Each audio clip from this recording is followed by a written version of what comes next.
car industry is tough, and only the strongest survive. Right now, some big car brands are in serious trouble. Sales are dropping, debts are piling up, and they're falling behind in the shift to electric cars. Some have too many recalls, others are losing money fast, and a few have even stopped making cars in important markets. Here are the 8 car makers that could leave you with a useless car. Starting with number 8. Jaguar. Jaguar has long been known for its stylish cars, powerful engines, and British luxury, but in 2024, the brand made a huge shift. Almost all its cars were discontinued, including the XE, XF, F-Type, E-Pace, and even the electric I-Pace. Only the F-Pace is still around, but not for long. Why? Because Jaguar is trying to fully switch to electric cars. It sounds bold, but the plan is shaky. The first new model is a luxury electric GT priced at over $125,000, with 2 more electric vehicles promised by 2026. The problem is Jaguar has no strong track record in electric cars, no mass appeal, and no clear identity in this space. Asking people to pay that much for a brand new direction is a big risk, and most buyers aren't convinced. To make things worse, Jaguar's rebranding was not well received. They replaced their famous leaping cat logo with a plain J in a circle, and launched a confusing ad campaign with vague slogans like "Live Vivid." Longtime fans didn't like it, calling it out of touch. On top of that, Jaguar is closing many dealerships in the US, making it harder to get service or support. And with a past full of recalls, bugs, and reliability issues, owning a Jaguar was always a bit risky.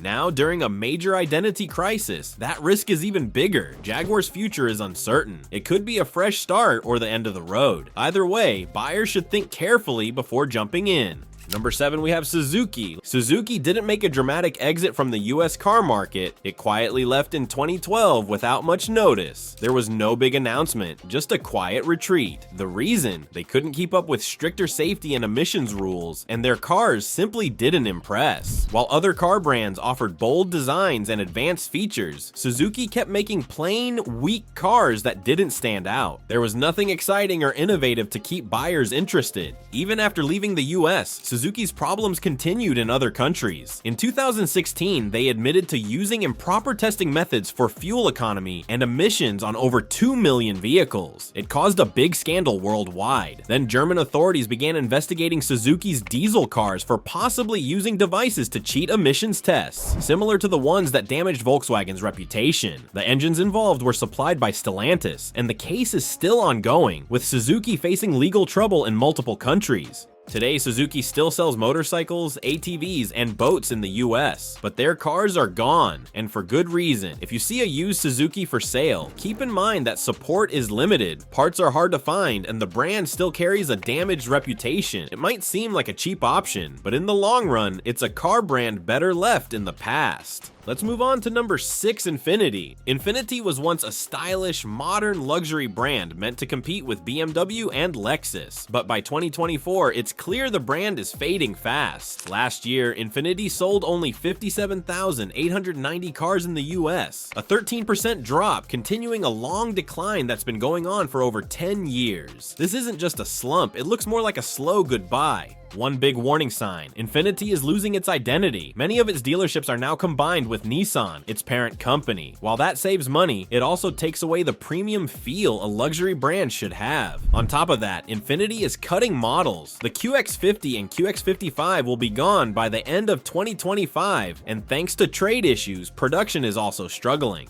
Only 2 new SUVs are planned, the QX60 and QX65, but they're priced high with no affordable models coming. Infiniti is clearly aiming for wealthy buyers only, with no strategy to attract the average driver. To make matters worse, the brand has a history of overpromising on performance, repeated recalls for serious issues like faulty airbags and power steering, and a reputation that's been quietly falling apart. Nissan says it still supports Infiniti, but their focus seems to be on short-term profits, not growing the brand. At this point, Infiniti no longer feels like a bold luxury choice. It's becoming a forgotten name, and unless major changes happen, buying one might feel more like inheriting a problem than enjoying a high-end car. Number 5, we have Genesis. Genesis started out as the luxury underdog, offering bold designs, fancy interiors, and high-end tech at a lower price than BMW, Lexus, or Mercedes. For a while, it looked like Genesis might really shake up the luxury car market, but by 2024, things aren't looking so good. US sales dropped 15% from the year before, staying just above 69,000. That's a bad sign for a brand still trying to earn its place. The car lineup is losing its edge. The G70 sedan, once known for its sporty feel and great value, now falls behind newer competitors in performance and technology. The top-of-the-line G90 looks good on paper, but luxury buyers aren't paying much attention to it. And since sedans are becoming less popular in the US, Genesis is struggling to sell cars that fewer people want. One big problem of Genesis is that it doesn't have its own dealership network. Most cars are still sold through Hyundai dealers, which takes away from the luxury experience. While standalone showrooms have been promised, progress is slow or non-existent in many areas. This hurts the brand's image, confuses customers, and makes getting service less reliable.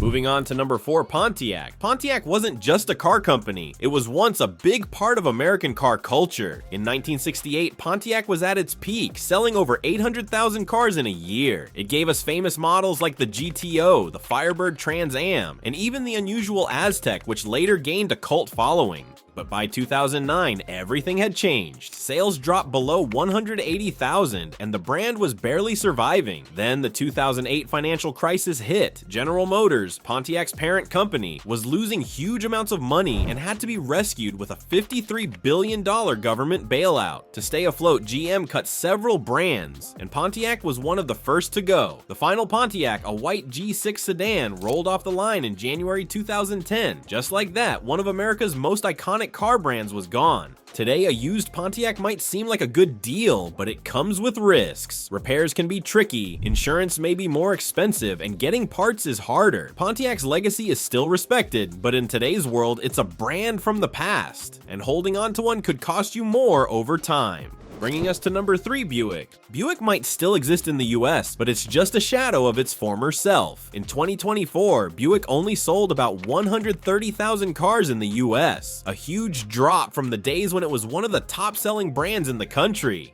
Most Americans today can't even name a single Buick model, and that's a big problem. If people don't recognize your brand, it doesn't have much of a future. General Motors says they're working on giving Buick a new direction, but there's little real progress. They showed off a flashy Wildcat EV concept, but there's no official launch date or solid details, and no real plan to sell it in the US. Meanwhile, Cadillac is getting billions for new electric cars and a lot of attention. Buick isn't. Here's the twist. Buick is still doing well in China, where it's seen as a luxury status symbol. In fact, over 80% of Buick's global sales come from China. That makes it more likely GM will eventually stop selling Buicks in the US rather than invest more money here. Let's move on to number 2, Chrysler. Chrysler isn't just struggling, it's falling apart right in front of us. In 2005, Chrysler sold over 500,000 vehicles in the US, but in 2024, sales dropped below 145,000. That's not just a small drop, it's a complete collapse. Right now, Chrysler only really sells one car, the Pacifica minivan. The cheaper Voyager is only sold to fleets like rental companies, and the well-known 300 sedan was discontinued in 2023. Even the Pacifica, their last major vehicle, saw a 17% drop in sales this past year. Chrysler had big hopes for an all-electric SUV called the Airflow, but in mid-2024, their parent company Stellantis canceled it. They said it was too expensive to build, the design was outdated, and demand for EVs is shrinking.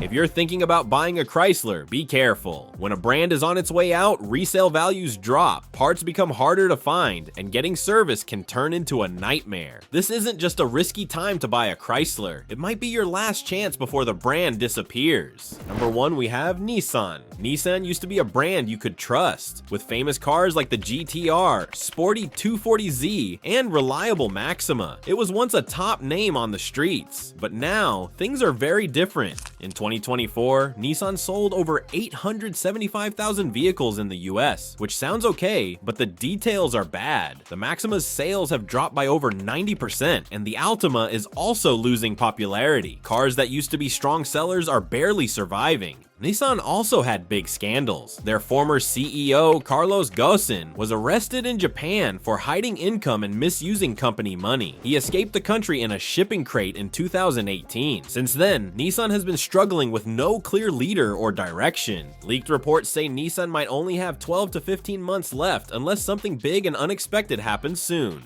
If you're thinking about buying a Nissan, be careful. This isn't just a car with problems. It could be a company that's close to the end. Before you buy your next car, think carefully. If this video helped you dodge a bad decision, hit like, share with a friend who's car shopping, and subscribe. We've got more honest car advice coming your way.